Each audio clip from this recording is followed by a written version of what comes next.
사람은 누구나요? 하나님에 대해서 생각을 가지고 살아갑니다.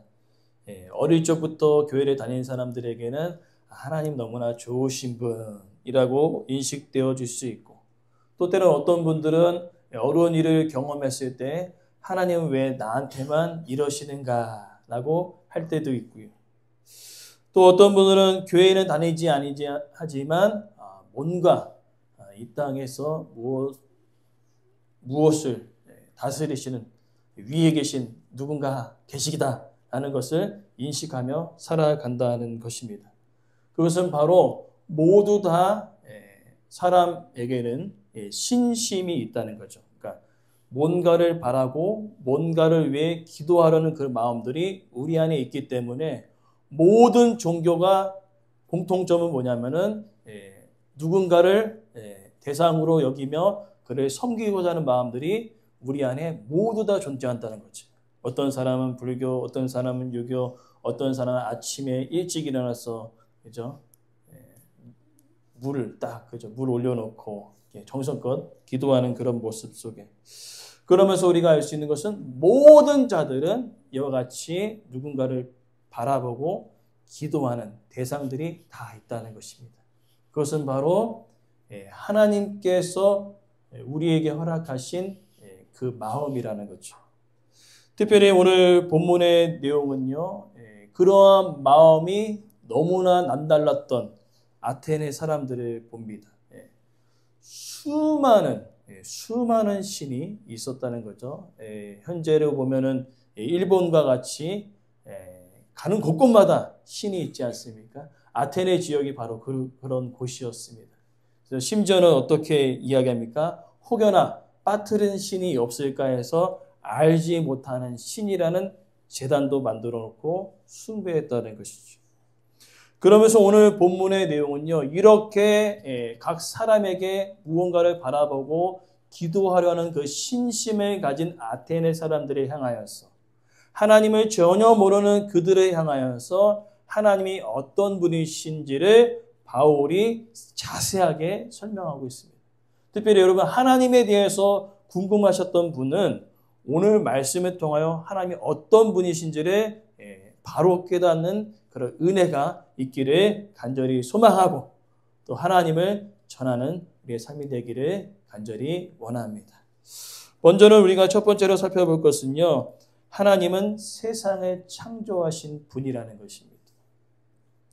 먼저 우리가 앞서서 우리가 살펴볼 것은 22절부터 23절의 내용입니다. 배경이고, 바울의 설교는요 24절부터 시작되어지는데, 배경은 뭐냐면은 이제 하나님의 은혜 가운데 우리가 주일 이후에 유럽으로 복음이 흘러갔어요. 빌립보 지역, 데살로니가 지역, 또 베레아 지역까지 많은 사람들이 하나님께로 돌아오고 또 예배하는 모습을 보았습니다. 그리고 이제 베레아 지역, 특히 데살로니가 지역에 있던 유대인들이 바울을 죽이고자 했을 때 하나님의 섭리 가운데 급하게 떠나는데 어디로 향하는 배였죠? 아테네로 향하는 배를 탔다는 것이죠.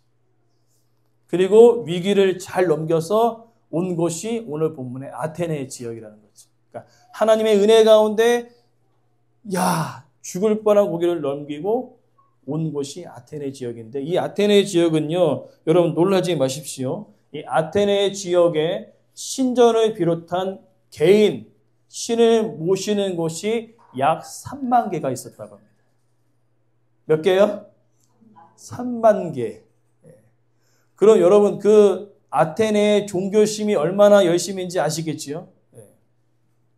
저희 그 외할머니도 이 범사의 종교심이 대단하셨습니다.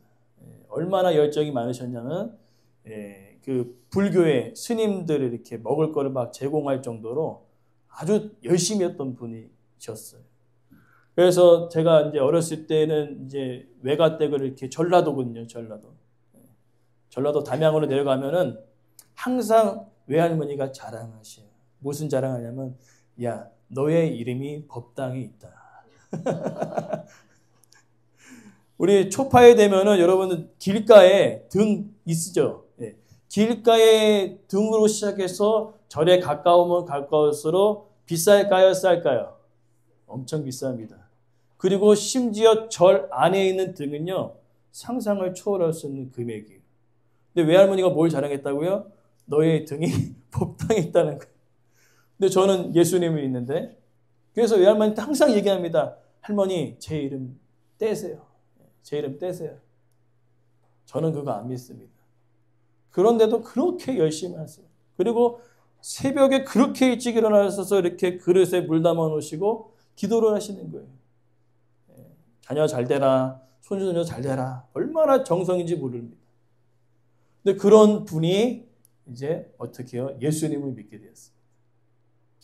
예수님 믿자마자 법당에 제 이름을 떼셨어요.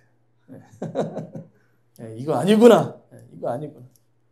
근데 그러한 열심이 있다 보니까 얼마나 열심히 신앙생활 하는지 모르겠어요. 새벽에 일어나 기도하시고 날마다. 근데 이제 이게 유교의 문화에 젖어 있기 때문에 모든 찬송가가 다 똑같아요. 부르는 것이. 저도 모르는 찬송가를 다 부르세요. 500장 넘게 있는 찬송가를 그냥 한음으로 계속 부르시는데 대단하신 거죠. 그리고 다 쓰십니다. 이제 늦게 믿었다고 하나님의 말씀을 내가 잘 알아야 되겠다고 창세기부터 계속 쓰시는 거예요. 얼마나 열심히 대단한지 모르겠어요. 오늘 본문의 이 말씀을 생각하면서 외할머니가 생각나는데 이 아테네 사람들은요 더 대단했습니다. 종교심이. 바울이 인정할 정도면 아시겠죠? 바울도 이 구약 성경에 능통한 그것도 예수 그리스도를 죽이기에 엄청나게 열심을 다하지 않습니까? 열심을 따지면 바울을 따라갈 적 없는데 바울이 인정할 정도면 어떨까요? 그들의 열심이 남달랐다는 거죠. 그래서 23절에 알지 못하는 신도 이렇게 제단을 세워놨다는 겁니다. 근데 그러한 모든 것들이 그냥 생겨난 것이 아닙니다. 배경이 있었어요. BC 6세기 전에 전염병이 아테네를 휩쓸어 버립니다. 그래서 어마어마하게 많은 사람들이 죽는데 그 동시에 아주 위대한 정치가라는 사람이 있어요. 에피메니베스라고 있는데 기억 안 하셔도 돼요. 아무튼 그 사람이 이 전염병을 퇴치하기 위해서 엄청난 기도를 합니다. 그때는 그리스 로마 신하기 때문에 그리스의 모든 신들의 신전을 다 세워놓습니다. 그리고 엄청나게 신을 위해 기도합니다. 기도하다가 생각해 보니까 혹시나 우리가 연약해서 부족해서 알지 못하는 신에게 경배하지 않으면 안 되니까 화를 당하면 안 되지 않습니까? 그래서 그 신전까지 세워놓고 엄청나게 열심히 전염병 퇴치를 위해서 기도했는데 희한하게도 전염병이 멈췄대요. 하나님의 은혜인지 모르겠지만 아무튼 멈췄다고 합니다. 그래서 이 아테네 지역은요. 이러한 배경이 있었기 때문에 다른 지역보다 우상을 섬기는 사람들이 적었을까요? 많았을까요? 엄청나게 많았다는 것입니다. 근데 바울이 얼마나 지혜로운 사람인지 몰라요. 딱 오자마자 당신들 이 3만여 개의 이 신전들 다 잘못된 것이라고 막 비판하고 정죄한 것이 아닙니다. 바울이 얼마나 대단한지 몰라요. 이 아테네 사람들은요, 다른 지역보다 아주 고위층 사람들을 만날 뿐만 아니라 특별히 여러분 이제 우리 다음 세대 우리 친구들 아마 철학을 배울 거예요. 스토아파, 아리스토텔레스, 소크라테스 이런 분들이 다 아테네 출신이 아닙니까? 지식적으로도 충만한 사람들이었다는 겁니다.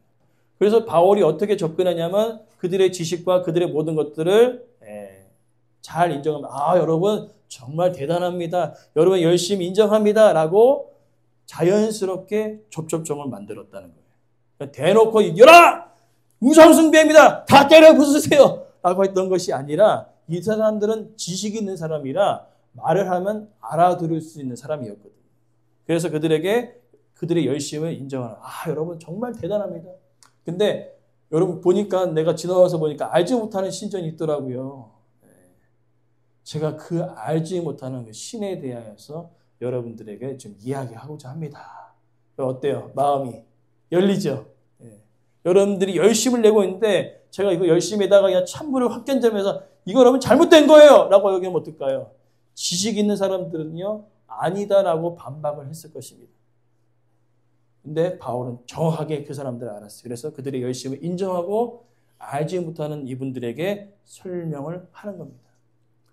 이제 하나님에 대해서 아실 준비가 되셨죠? 이제 제가 이제 하나님에 대해서 얘기를 해드릴 것입니다. 첫 번째 24절에 이제 바울의 설교가 시작되면서 세상을 창조하신 하나님에 대해서 이야기하고 있습니다. 이 하나님에 대해서 이야기하는데 뭐라고 이야기하느냐? 뭐라고 기록되어 있습니까? 우주와 그 모든 것을 만드신 천지의 주제라는 단어를 썼어요.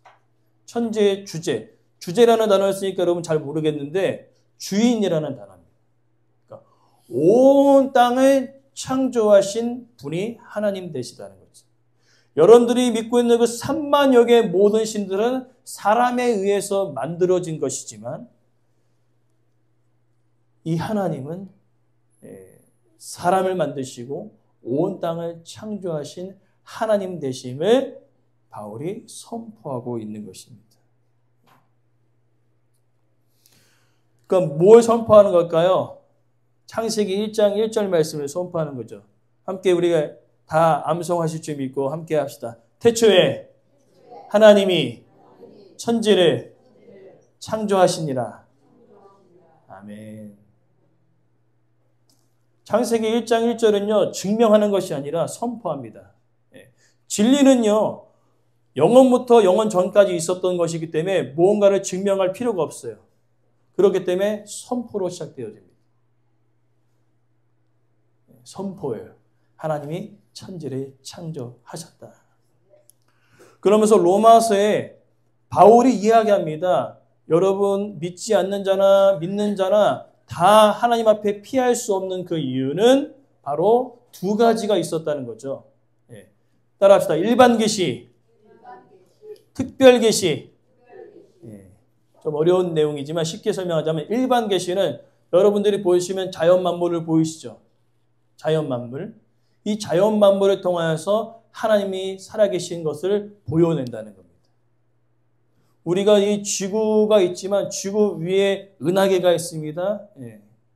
수금, 지하, 목토, 천, 명왕성은 사라졌으니까 이 모든 은하계가 있는데 중요한 것은요. 그 은하계 속에 태양이랑 가까워지면은 소멸되어지는 것도 있고 그 행성 간격이 얼마나 중요하냐면은 이 간격이 틀어지면요. 행성들이 다 부딪혀서 소멸해 버립니다. 그러니까 과학자들이 점점 과학을 알면 알수록 누구를 발견하냐면은 하나님을 알게 된다는 거죠. 그렇기 때문에 일반 계시를 통하여 믿지 않는 자들도 하나님이 누구신지를 하나님께서 보여주셨다는 것입니다. 그것이 뭐예요? 제가 앞서서 얘기했던 신심. 뭔가 대상을 바라고 무언가를 기도하자는 그 마음들이 우리 안에 다 있었다는 거죠. 그리고 더 나아가 가장 완벽한 계시는 특별 계시. 예수 그리스도를 보내심을 통하여 믿게 되어지는 것이었다. 오늘 바울이 설명하는 것은요. 특별 계시를 이야기하는 것이 아닙니다. 왜요? 예수님에 대해서 전혀 모르는 동네죠. 이분들은. 그렇기 때문에 예수님이 등장하는 것보다 오히려 하나님, 그들이 지식층이기 때문에 과학적으로도 아주 대단한 사람들입니다. 은하계가 어떻게 움직이는지 알고 있어요. 그렇기 때문에 이 모든 은하계를 만드시고 운행하시고 섭리하시는 분이 바로 하나님 되신다는 것을 일반 계시를 통하여서 바로 선포하고 있는 것입니다. 바울이에요. 그렇기 때문에 이 창조를 믿게 되면요. 그 이후에 예수님이 이 땅에 오신 것과 십자가의 부활과 그 죽으심에 대해서는 당연히 믿을 수밖에 없다는 것이죠. 왜 그렇습니까? 온 땅을 창조하신 분이 하나님이시기 때문에. 그리고 거기서 끝나는 것이 아닙니다. 하나님은 거기서 끝나신 분이 아니라 두 번째는요. 하나님은 모든 사람에게 생명과 호흡을 주시는 분이심을 25절에 이야기하고 있는 것입니다. 그러니까 모든 이방 종교는요, 어떠냐면은 사람이 최선을 다해야 합니다. 고행을 하고 수행을 하고 도를 쌓고 성찰을 해서 그 신에게 가까워집니다. 그렇죠? 네, 그렇다는 겁니다. 그러나 반대로 하나님은요, 신이 우리를 찾아오셨다는 거죠. 이게 다른 거예요.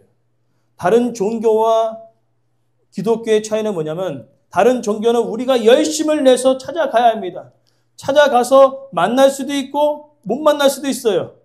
그렇죠? 사람들이 이야기합니다. 불교에서나 또 유교에서나 이야기합니다. 내가 신을 만나기 위해서 열심히 수행하고 했는데 못 만났어요. 그러면 스님들이 뭐라고 얘기하죠? 좀 더 깨달아야 합니다. 해탈해야 합니다. 더 수행하십시오. 더 여러분들의 몸을 더 고생시켜야지만이 신을 만나겠다고 이야기하는 거죠. 만날 수도 있고 만나지 못할 수도 있어요. 얼마나 안타깝습니까? 그러나 하나님은 다르세요. 하나님은 친히 우리를 찾아오셨습니다. 하나님의 친히 우리에게 보여주셨어요. 내가 어떠한 존재임을 보여내셨다는 것입니다. 이것이 큰 은혜라는 겁니다. 그래서 하나님께서 보여주신 것만 우리는 깨달아 알 수 있어요. 그것이 앞에서 얘기한 일반 계시와 특별 계시 두 가지를 통하여 하나님께서 우리에게 친히 보여주셨어요. 나는 이러한 사람이다. 근데 더 놀라운 사실은요, 생명과 호흡을 주장하시는 분이라는 거죠. 많은 사람이 이 땅을 살아가면서 무엇을 걱정할까요? 나이가 들면 들수록 우리 권사님 뭐 걱정하세요? 지금 아플까봐 걱정하고 또 죽음 이후에 내가 어떻게 될까 걱정하시잖아요. 그죠? 그것이 당연한 이치입니다. 그러나 중요한 것은요, 생명을 주장하시는 이거 하나님은요, 죽음 이후의 삶도 우리에게 이미 허락하셨다는 것이죠. 이게 가장 큰 은혜라는 거죠. 모든 사람이 죽음으로 끝난 것처럼 느껴지지만 아니라는 겁니다. 죽음 이후의 삶이 우리 가운데 있다라는 것이죠. 그 하나님, 그러면서 우리가 기억해야 될 것은 26절부터 쭉 이어지는 내용이라는 겁니다. 특별히 25절에 보니까요, 사람의 손으로 섬김을 받으시는 것이 아니다라고 기록되어 있습니다. 이거 하나님에 대해서 여러분 정말로 잘 기억해야 될 것인데 무엇이냐면요, 우리가 무언가를 드렸기 때문에 하나님께서 만족하신다는 그런 개념이 전혀 아니라는 거예요. 이러한 개념으로 따지면은 내가 하나님을 도와주는 그런 입장으로 생각한다는 겁니다. 그래서 나의 헌신과 나의 헌금과 이런 걸 하나님께서 올려드릴 때 내가 하나님을 도와드린다라고 생각할 수 있어요. 그러나 중요한 것은 온 땅을 창조하시고 모든 것을 다스리시는 하나님은요, 우리에게 뭐 받는다고 더 많아지고 더 풍성해지는 것이 아닙니다. 이미 풍성하세요. 믿으시죠? 그럼 왜 하나님께서는 우리의 그 모든 것들, 섬김과 헌신과 헌금을 하나님 앞에 드리려고 하는 그 이유는 뭘까요? 따라합시다. 관계. 관계예요, 관계. 제일 중요한 관계라는 겁니다. 그러니까 내 삶 속에서 하나님을 인정하느냐, 인정하지 않느냐, 그것이에요. 그러니까 내가 헌신하고 내가 헌금을 드리고 하는 그 모든 행위가 하나님 부족해서 드리는 그 의미가 아니라 너의 삶을 주장하는 것이 나라라는 것을 인정하니? 너가 지금 물질을 가지고 있는 그 모든 것, 그 모든 것이 나에게서부터 나오고 있음을 너는 인정하니? 그 관계를 이야기하시는 거예요. 하나님 온 땅에 충만하십니다. 모든 만물을 창조하셨기 때문에 뭔가 받아서 흡족해 하시는 그것이 아니라 단지 딱 하나라는 거예요. 나를 인정하느냐는 거죠. 이 땅에서 내 생명과 삶을 주장하고 모든 물질이 나로부터 흘러갔음을 인정하느냐. 그거라는 거예요. 그것을 우리가 반드시 알아야 될 줄 믿습니다. 하나님에 대해서 그것을 우리가 반드시 깨달아야 된다는 거죠. 그러면서 이어지는 내용은 26절부터 28절에 모든 민족과 인생의 주관자 되심을 이야기하고 있는 것입니다. 그러니까 하나님은요, 뭔가를 딱 만들어 놓으시고 그냥 가만히 내버려 두시는 분이 아니라는 겁니다. 예?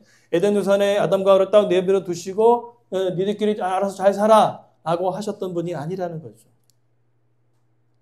오늘 이 땅을 살아가면서 우리들에게 이 땅을 살아가면 얼마나 힘들고 어려움들이 많이 있습니까? 그때마다 우리가 기억해야 할 것이 있어요. 이 땅을 살아갈 때 너 혼자 그냥 살아가라 라고 이야기하시는 것이 아닙니다. 하나님은요, 혼자 살아가는 것이 아니라 예수님께서 말씀하신 대로 세상 끝날 때까지 내가 너와 항상 함께 하리라 말씀하셨던 것처럼 모든 인생의 처음서부터 우리의 생을 마감하기까지 하나님은 우리와 함께 하고 계신 하나님 되심을 우리가 믿어야 될 점이 있습니다.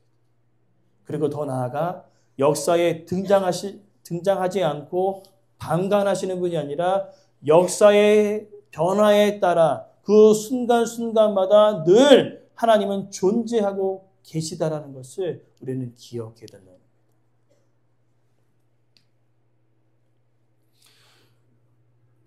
그러면 왜 하나님께서 역사 가운데 계속 자신을 드러내시고 그리고 모든 인생을 우리가 처음 태어났을 때부터 주님 품에 가기까지 그 인생을 왜 돌보시고 인도하고 계시는 것일까요? 그 이유가 오늘 본문에 나와 있습니다. 오늘 본문 내용 보니까요. 27절에 하나님을 더듬어 찾게 하셔 하심입니다. 인생을 주관하시고 역사 가운데 늘 드러내신 그 이유는요. 궁극적인 목적이 있었다는 겁니다. 무엇입니까? 그들이 하나님을 찾아서 돌아오도록. 아담의 범죄 이후로 하나님의 품을 떠났습니다. 그죠? 떠났던 그들이 인생 가운데 역사 가운데 하나님께서 늘 드러내셔서 하셨던 가장 근본적인 이유가 뭐라고요? 떠났던 그들이 다시 한번 아버지 품으로 돌아오게 하기 위하였어. 그 모든 역사 가운데 저와 여러분의 모든 인생 가운데 하나님이 함께하고 계셨다는 것입니다. 이것이 정말 큰 은혜라는 것입니다. 그리고 그렇게만 한 것이 아니라 올해 마지막으로 보니까요. 30절부터 31절에 보니까 우리를 회개로 부르시는 공의의 하나님 되시다는 겁니다.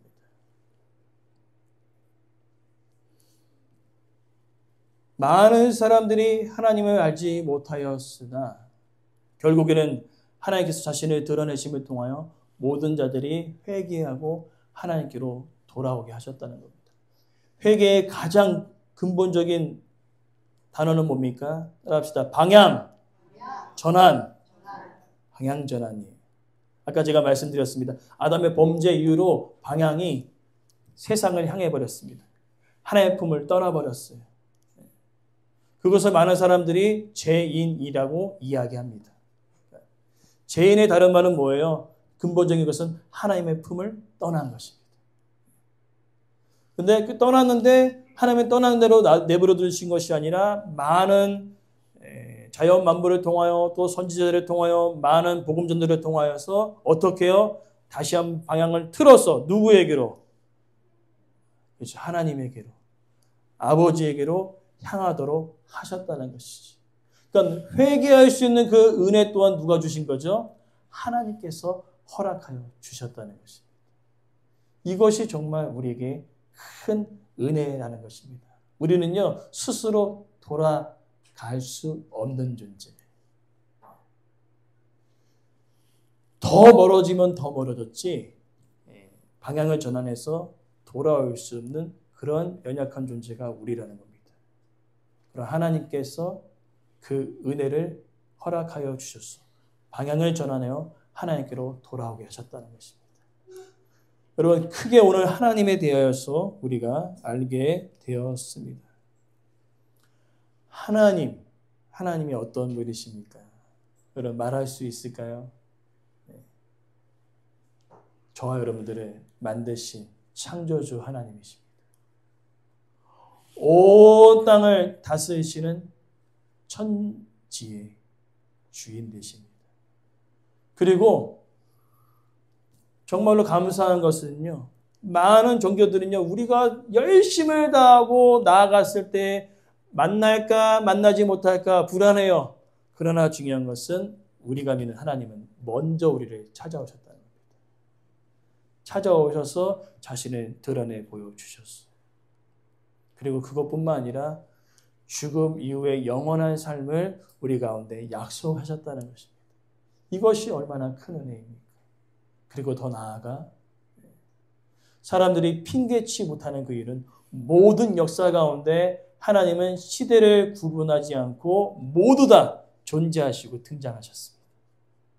그리고 결국에는 방향이 틀어져 있던 그 모든 자들이 다시 한번 방향을 전환해야 해서 하나님께로 돌아올 수 있는 그 은혜를 주신 사랑의 하나님이십니다.